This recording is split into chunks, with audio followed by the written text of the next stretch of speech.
우리가 지금까지 15절 말씀을 통해서 사도 바울이 특별히 빌립보 교회를 칭찬하는 것은 바로 그들이 사도 바울과 주고받는 일에 참여한 유일한 교회였다. 그래서 주고받는 일이라는 것이 어제 우리가 나눈 것처럼 그 하나님의 은혜에 대해서 정말 특별히 상업적인 용어를 쓴 이유는 정말 우리가 그 돈의 가치가 귀한 것인지 아는 것처럼 그 가치를 제대로 알고 또 하나님께 드리는 마음으로 또 사도 바울의 선교 사역에 같이 이렇게 참여하는 자가 되었기 때문이다. 우리가 나누었습니다. 그래서 우리가 이 하나님의 은혜에 대해서 말 그대로 돈의 가치를 아는 것처럼, 그러니까 돈이 뭐 100만 원이든 200만 원이든 그 가치에 대해서 우리가 인식하는 만큼 우리가 하나님의 은혜를 얼마나 그렇게 현실적으로 인식하느냐에 따라서 우리의 그러니까 빌립보 교인들처럼 말 그대로 하나님께 일방적으로 받는 것이 아니라 하나님께 드릴 수 있는 자리에 나아가느냐가 결정된다는 거죠. 그래서 제가 이 현실적이다라는 표현을 썼습니다만, 우리가 하나님의 은혜를 생각할 때에 막연하게 또 구체적으로 내가 경험하지 못할 때에는 그게 내가 하나님의 은혜를 아는 것처럼 생각하지만 실제로 그것이 빌립보 교인들이 그러한 것처럼 하나님께 자기 자신을 드리는 그런 자리에까지 나가기가 쉽지 않다는 거죠. 그래서 이 돈의 문제를 보면은 우리가 이제 그런 문제들을 가장 잘 알 수가 있는 것이죠. 그래서 예전에 예를 든 것처럼 내가 100만 원을 잃어버렸는데 거기에 대한 대가로 누가 나를 위로해 주기 위해서 예를 들면은 1억 원을 나한테 주었다. 그러면은 100만 원 잃어버린 것보다 내가 1억 원을 얻었다는 생각에 기쁨에 사로잡혀서 100만 원 잃어버린 것은 실질적으로 생각이 그건 별로 이렇게 중요한 문제가 아닌 게 되는 거예요. 실제로 돈의 문제라면 우리가 그렇게 됩니다. 그런데 우리가 하나님의 은혜와 관련해서 내가 주님께서 나를 채워주시고 나를 위로해 주시고 하는 그 은혜를 정말 내가 그렇게 경험하느냐, 우리가 그렇지 못할 때가 많죠. 그렇지 못하다면은 아직도 내가 이 세상에 돈에 대한 가치를 아는 것만큼도 내가 현실적으로 하나님의 은혜를 경험하지 못하고 있구나. 내가 그 하나님의 은혜의 가치를 제대로 알지 못하고 있구나. 우리가 그것을 깨달아 알 필요가 있습니다.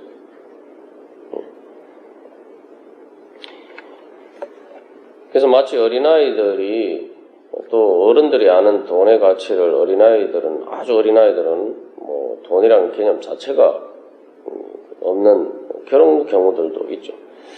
우리가 또 하나님의 은혜에 대해서 그럴 수가 있다.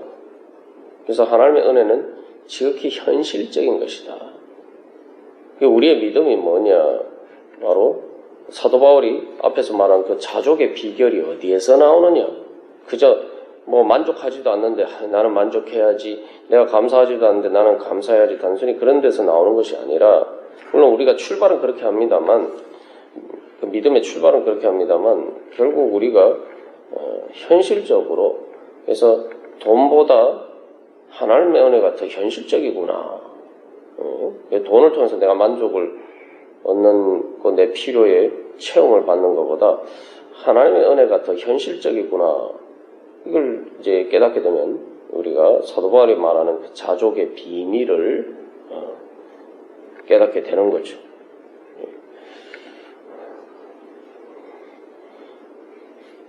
그래서 이 빌립보 교인들과 이 바울의 서로의 관계가 바로 왜 빌립보 교인들이 바울이 빌립보 교인들의 그러한 물질적인 후원을 다른 교회와 달리 그들의 것은 고린도 교회의 것은 받지 않으면서 왜 빌립보 교회의 것은 받느냐? 바로 빌립보 교인들은 바로 그러한 마음으로 사도 바울에게 후원하는 그런 자리에 있었기 때문에 빌립보 교인들에게 이제 사실 사도 바울이 주고받는 일이라고 한 것은 빌립보 교인들이 그런 물질적으로 후원하는 것을 그저 우리가 사도 바울에게 뭔가 도와준다 이런 관점에서 하는 게 아니라 우리가 사도 바울에게 이를 통해서 복음의 은혜를 받았는데 마땅히 우리가 이것이라도 해야 되지 않겠느냐. 빌립보 교인들의 입장에서는 그것을 그냥 내가 뭐 희생하거나 뭐 포기하거나 뭐 이렇게 하지 않아도 되는 것을 하는 것이 아니라 그 은혜에 대한 응답으로 하나님께서 바울을 통해서 주신 은혜에 대한 응답으로 당연히 그렇게 해야 되고 그 은혜에 대한 작은 감사의 표시일 뿐이다. 이런 마음으로 드렸기 때문에 사실 바울이 빌립보 교회만 예외로 그들의 후원을 받았다. 우리가 그렇게 생각할 수가 있습니다. 근데 그리고 바울도 마찬가지예요. 바울 자신도 인간관계에 있어서는 또 하나님께서 예수님께서도 말씀하신 것처럼 일꾼이 자기의 먹을 것을 받는 것이 마땅하다. 예수님께서도 그렇게 말씀하셨는데 그게 마땅하지만 사도 바울도 자기의 마땅한 것을 주장하지 않고 예수님이 또 너희가 거저 받았으니 거저 주라. 또 바울 입장에서는 그렇게 생각해요. 그래서 이 바울과 빌립보 교회가 서로가 주장하는 자리에 서지 않고 빌립보 교인들은 바울을 통해서 받은 은혜에 감사하면서 또 바울은 하나님께서 자기에게 주신 은혜니까 정말 거저 받았으니 거저 주라는 그런 마음으로 빌립보 교인들에게 또 빌립보 교인들뿐만 아니라 바울은 모든 교회에 대해서 이제 그런 자세를 취했죠. 그래서 서로가 이제 그런 자세를 취하니까 말 그대로 이 함께 하는 괴로움에 함께 참여하고 복음의 그 일에 함께 참여하는 그러한 말 그대로 어떻게 보면 마음이 맞는 그 친구와 같은 진정한 동역자, 동반자의 관계에 설 수가 있었다는 것입니다. 그래서 아주 이제 사실 역설적인 것은 고린도 교회에서는 사도 바울이 이제 고린도 교회의 거짓 사도들에 대해서 비판하면서 거짓 사도들은 뭐 요즘 어떤 사이비 교주들처럼 오히려 자기들이 그 고린도 교회에게 막 그런 어떤 물질적인 요구들을 합니다. 근데 그게 당연한 것처럼 주장하고 고린도 교인들이 또 모순적인 태도가 그런 거짓 사도들에게 대해서는 자기들이 그 물질을 드리고 하는 것을 하면서 오히려 그것을 통해서 그 거짓 사도들이 더 이렇게 권위적인 그들의 권위에 순종하는 단 말이죠. 그러면서 바울에게 정작 그 고린도 교회를 개척한 바울에게 대해서는 바울은 그들에게서 이 물질도 받지 않고 아무것도 대가도 받지 않고 복음을 전했는데도 불구하고 오히려 바울에 대해서는 더 이렇게 비판하면서 바울의 그 복음의 권위에는 순종하지 않는 그런 모순적인 태도가 겁니다. 그게 왜 그러냐 하면은 예수님께서도 말씀하신 건 자기의 물질이 있는데 자기의 마음이 있다고 합니다. 그래서 그런 이제 부분들을 우리가 생각해 보면서 우리가 어떻게 하나님의 은혜를 받는 자리에 설 수 있느냐. 그래서 자기의 물질을 어디에 쓰는데 관심이 있느냐를 보면은 그 사람의 진짜 관심사거든요. 뭐 말로 어떻게 하고 이런 것과 상관없이 때로 그렇게 하면서도 물질을 하나님께 드리는 것 같으면서도 마음은 딴 데 의도나 동기가 하나 보시기에 합당하지 않을 때도 있습니다만 동기가 이런 마음이 하나님께 있으면서도 물질은 쓰는 것은 전혀 그렇지 않다. 그럴 수는 없는 것이죠. 그래서 우리가 다시 한번 그 현실적인 내가 하나님의 은혜를 알고 정말 그래서 최소한 우리가 하나님과의 관계에 있어서는 내가 기본적인 제대로 된 영적인 계산을 해야 된다. 그래서 우리가 하나님 앞에서 좀 눈치가 빨라야 된다. 이런 말씀드려요. 세상에서는 현실적이라는 말이 상당히 이제 부정적인 말입니다. 저 사람은 현실적이다. 자기 이속만 채운다. 다른 말로 하면 자기 계산이 빠르다. 이렇게 얘기하죠. 그래서 상당히 이제 부정적인 표현으로 쓰는데 우리가 이제 세상적으로 계산이 빠른 건 하나님 앞에서도 문제가 되겠죠. 그런 이제 평가를 받는다는 것은. 근데 중요한 것은 우리가 하나님 앞에서는 계산이 빨라야 돼요. 영적인 계산이 빨라야 돼요. 근데 사람들의 문제는 하나님 앞에 영적인 계산에는 둔하고 그래서 정말 하나님께서 자기의 유익을 위해서 말씀하시는데 거기에는 둔감하고 자기를 해할 수도 있는 세상적인 계산만 빠르단 말이에요. 자기 꾀에 자기가 빠지는 그런 어리석은 결과를 초래하게 됩니다. 그래서 예수님께서도 계속 제자들에게 말씀하시는 게 너희들이 영적인 계산을 좀 제대로 해봐라. 계속 그렇게 이제 관점에서 우리가 앞에서 어제 나눈 그 말씀들을 하신 겁니다. 그래서 그런 부분에 대해서 이제 이후에서도 또 사도 바울이 그 의미에 대해서 이야기를 합니다만 또 여기서 빌립보 교회가에 대해서 또 사도 바울이 칭찬하는 것은 16절 말씀에서 데살로니카에 있을 때에도 너희가 한 번뿐 아니라 두 번이나 나의 쓸 것을 보내었도다. 이렇게 그들에 대해서 칭찬하고 있어요. 여기서 이제 한 번뿐 아니라 두 번이나 라고 번역된 말은 이 말은 이제 데살로니카에 있을 때에 뭐 한두 번 보냈다. 이렇게 해석할 수도 있고 데살로니카에 있을 때도 그렇게 물질적인 후원을 보내고 그 다음에 또 다른 곳에서도 보냈다. 아니면은 한 번뿐 아니라 두 번이나 말이 반복해서 라는 그런 의미일 수도 있습니다. 그러나 그런 여러 가지 의미로 해석을 할 수 있는데 이 중요한 것은 여기서 왜 사도 바울이 데살로니카에 있을 때도라고 이야기했냐면은 이제 빌립보에서 복음을 전하고 난 다음에 그 다음에 이제 복음을 전한 곳이 데살로니카예요.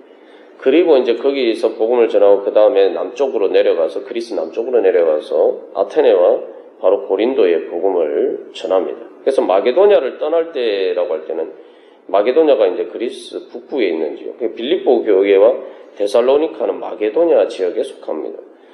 그래서 이 순서로 보면은 이제 빌립보에 있다가 데살로니카에 있고 그 다음에 거기서 이제 마게도냐를 떠나서 이제 남쪽으로 아테네와 고린도로 복음을 전하러 내려간단 말이죠. 이제 데살로니카에 있을 때도라는 것은 빌립보 교회를 처음 떠나서 바로 그 다음 이 선교지에 있을 때에도 빌립보 교회가 바울을 후원했다는 얘기예요. 이게 무슨 얘기냐면 바울이 왜 이 이야기를 하냐면은 빌립보 교회가 나중에 한참 그들이 교회가 성장을 하고 그렇게 해서 바울을 후원하게 한 게 아니라는 거죠. 데살로니카가 바로 그 다음 사역지니까 어떻게 됩니까?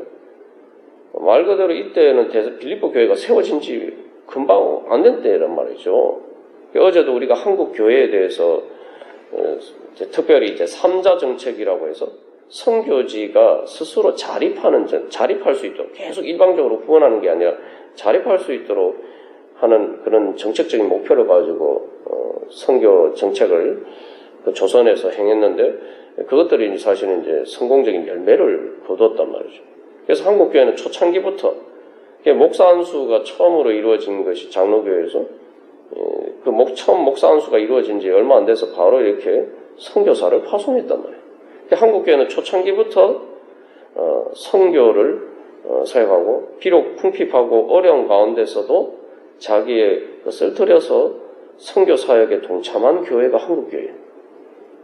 이제 한국 교회 그래서 어떻게 보면 한국 교회의 성장이 바로 그런 것 때문에 한국 교회가 성장할 수 있는 주요 원인 중에 하나였다. 이런 평가들이 있습니다. 근데 바로 빌립보 교회가 그랬다는 거예요. 바로 교회가 세워진 지 얼마 되지도 않았는데 바로 그들이 처음부터 그들은 바울의 선교 사역에 동참하는 사람들이 됐다는 거죠. 여기서 우리가 중요한 게 바로 믿음이 성장해서 하는 게 아니라 내가 믿음이 성장해서 뭐 하나님을 이 일에 참여한다. 우리가 자꾸 이렇게 이제 생각하는 경우도 있는데 그 반대인 경우가 오히려 더 많아요. 내가 부족하지만 하나님의 일에 참여할 때 또 내가 물질적으로 드리고 그런 일을 할 때에 그것을 통해서 또 더 이 믿음이 성장하는 결정적인 계기가 될 수 있다는 것을 우리가 기억해야 됩니다. 그래서 예수님이 가부가 두 렙돈을 주님 앞에 드린 것에 대해서 칭찬한 이유가 그거죠.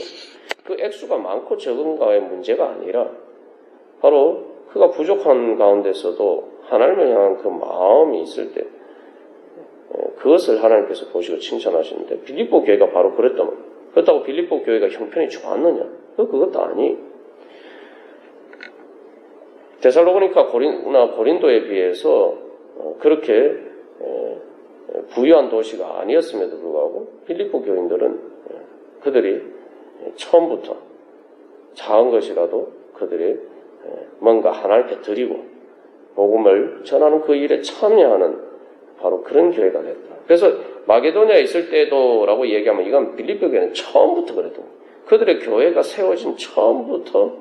그래서 중간에 그들 사정 때문에 약간 그게 중단된 일은 있었지만 그 처음부터 지금까지. 그래서 사도들이 이걸 통해서 하는 이야기는 너희들이 처음부터 지금까지 그렇게 동일한 마음으로 나를 생각하면서 하나님의 그 복음의 일에 나와 함께 동참한 교회는 너희밖에 없었다. 이 마게도냐를 데살로니카에 있을 때도라는 이야기는 바로 그들이 이 사도 바울이 빌립보 교회의 그 뜨거운 첫사랑에 대한 기억과 그것에 대해서 감사하면서 또 그것에 대해서 칭찬하는 바로 그러한 이야기입니다. 그래서 사실 이제 바울 선교 사역이 어디서나 다 힘들죠. 특별히 데살로니카에서도 당장에 먹고 자기 기본적인 생활을 하기도 어려운 형편에서 사실 정말 이 경제적으로 힘들 때였어요. 그래서 그 빌립보 교회가 후원을 했지만 그것들이 그 모든 것들을 충당할 만큼 되지 않았다고 그럼에도 불구하고 부족한 부분들이 있었어요. 그 데살로니카 이 전후서를 보면 이제 그런 내용들이 나오는데, 근데 이 바울의 입장에서 생각해보면 왜 이 얘기를 하느냐? 그가 정말 어려웠을 때, 물론 그의 필요를 다 채워줄 정도는 안 했지만, 그러나 이제 처음 자기가 세운 교회에서 그렇게 조금이라도 도와보겠다. 그 물질을 보냈을 때에 그 바울의 마음, 그 자기가 힘들 때 그것을 받았을 때에 그 바울이 얼마나 큰 힘이 되고 얼마나 그것을 통해서 큰 위로를 받았겠어요.